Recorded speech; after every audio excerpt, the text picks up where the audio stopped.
First question says, what is the sum of interior angles in an octagon? So for the sum of interior angles, there's a formula that you can easily use to solve this. That's going to be n minus 2 times 1t. So since it's an octagon, n is equal to 8 because an octagon has 8 sides. So 8 minus 2 times 180, which is going to be 6 times 180. And that's going to give us 1080. So that is the sum of interior angles. Then it says, what is the size of each interior angle? So for size of each interior angle, what you do is you divide the sum by the number of sides. So it's going to be 1080 divided by 8, which is going to give us 135. So that is your each interior angle, and sum of interior angles is 1080. Then it says calculate the gradient of the straight line passing to the point 4, 2, and 7, 11. Gradient has the formula of y2 minus y1 over x2 minus x1. So what you can do is you can call 4x1 and 2y1 and 7x2 and 11y2. You can even call 7, 11, x1 and y1 and 4, 2, x2, y2, like that doesn't matter. But you have to make sure that you're taking the first coordinate and you're calling the x value x1, then the y value would be y1. It can't be y2. So that needs to be very specific. So we do 11 minus 2 over 7 minus 4, which is going to give us 9 over 3, and that is 3. So gradient of the line passing through these 2 points is 3. Then says write down the equation of the line. So since they haven't really specified anything, I'm going to use the slope intercept form, which is y equals to mx plus c. M is your gradient. So let's replace m with 3. Now c is your y-intercept.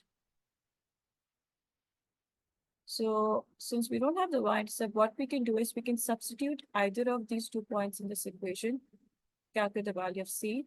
I'm going to pick the first point because the values are small, it's going to be easy to calculate. So 2 equals to 3 times 4 plus c. 2 equals to 12 plus c. 2 minus 12 equals to c, and that's negative 10. So y equals to 3x minus 10 is your equation of the straight line. Always pick that value of the coordinate that's going to be smaller in value. It's going to save time, and you're going to be quickly get done with your calculation. Then it says find the length of the missing side. So which is the hypotenuse. You have the opposite and adjacent. So what we can do is we can easily apply Pythagoras. Pythagoras is hypotenuse square equals to opposite square plus the adjacent square.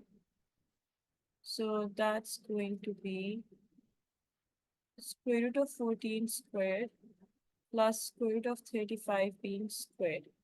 Now square of a square root number is the number itself. So it's going to become 14 plus 35.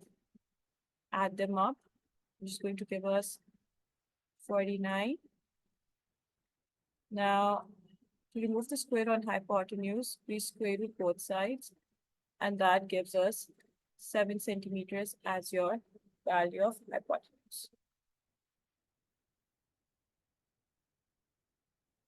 So we have a Venn diagram, and they've given us the universal set, which has numbers from 1 to 13. O represents odd numbers, S represents square numbers. So we're going to plot these points in the Venn diagram and see what's common and what's not common and what goes in each of the sets. So firstly, square numbers. We know that 9 is a square number and that's an odd number. So that goes over here. And 1 is also an odd number and a square number because 1 times 1 is equal to 1. So 9 and 1 both come in the intersection, which is the middle part that's common between both O and S. Now, odd numbers. So that's going to be 3 over here, 5 over here, 7, 11, and 13. Square numbers 4, and that is it. There is no other square number. So now the remaining numbers, they will come outside the two sets. So that's going to be 2, 6, 8, 10,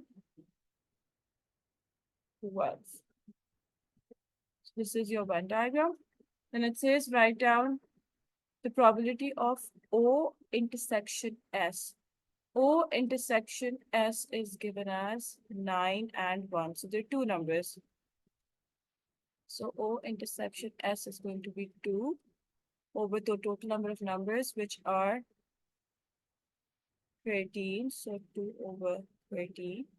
Then probability of O union S complement. So S complement means elements that are not a part of S. So for O union S complement, we'll use all of those elements which are not a part of S, but are part of O, and the entire universal set. So we can see that 4 is the only number that is solely just a part of S, whereas 9 and 1 are part of O, which means the probability of O union S complement would be 12 over 13, because only one element is just a part of S. 9 and 1 are part of O, and 2, 6, 8, 10, 12 are a part of the universal set. So everything else will be included except for 4.